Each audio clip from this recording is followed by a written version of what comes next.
Alright guys, sa magandang hapon, araw sa inyong lahat. Alamin ang mga kakaibang Nimbus variant sa ibang COVID variant, no?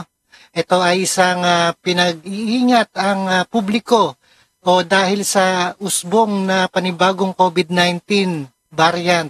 Ito ay Nimbus variant. Tatawagin natin ang razor blade throat.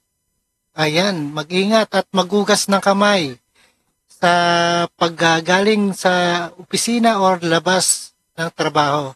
Alright, panoorin po natin dito sa ating UNTV.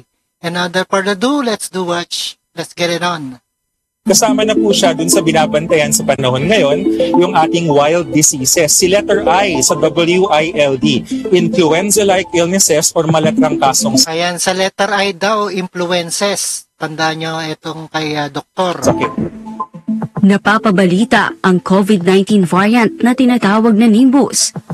Pero ano nga ba ang kaibahan ng COVID-19 Nimbus Ayan, laging handa, no? Hindi pa dumarating sa Pilipinas ang Nimbus variant ng COVID-19.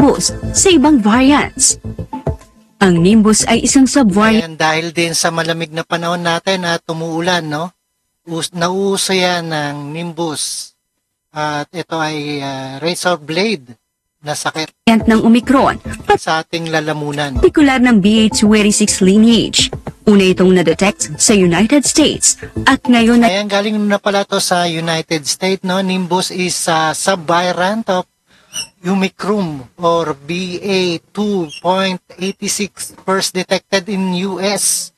It is now also present in the UK, Canada, Denmark, and South Africa, named Nimbus because it is spread fast like a fog. Ang tindi, ay no? naitala na rin sa UK, Canada, Denmark at South Africa. Tinawag itong Nimbus dahil sa mabilis nitong pagkalat na parang ulap o fog. Ibig sabihin ng Nimbus parang fog, no? Tandaan nyo guys, ha? At mag-ingat tayong lahat. Hindi ito opisyal na pangalan mula sa WHO, pero ginagamit Alright, hindi pa official na tawag na Nimbus. May tatawag pa dyan or mga BA, mga COVID, hindi natin alam kung anong number ang COVID. ito sa mga usapin online at ng ilang health observers. Katulad ng ibang Omicron variants, ang Nimbus ay highly transmissible, mabilis makahawa, pero karamihan ng kaso ay mild symptoms lang sa mga fully vaccinated. Kahit na nakakahawa na kahit mild yan, no? Sakit pa rin at kumakalat. Ang pinakakakaibang sintomas ng Nimbus ay ang tinatawag na razor blade in the throat sensation o parang may blade na humihiwa sa lalamunan na mas masakit kumpara sa ibang variants. Ang matinding sore throat na ito ay dulot ng mas matinding immune Ayan, pag nakaramdam kayo guys ng ganyan, no? Parang hinihiwa ang inyong lalamunan.